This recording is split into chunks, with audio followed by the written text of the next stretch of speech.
session तहसीलचे API Shri Bhagat,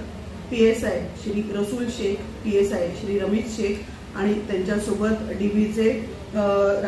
ASI Rajesh Singh Thakur, head constable Nazir Shaikh, head constable Sandeep Gawali, head constable Ram Kailas Yadav,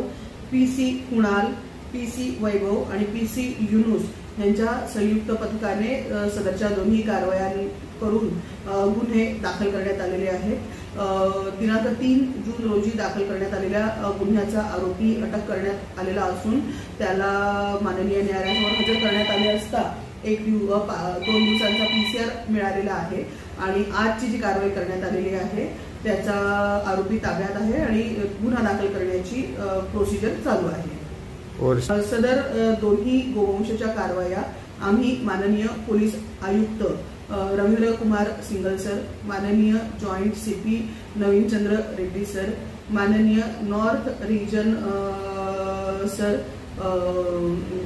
Dabhade sir, माननीय DCP Mahek Swami madam, माननीय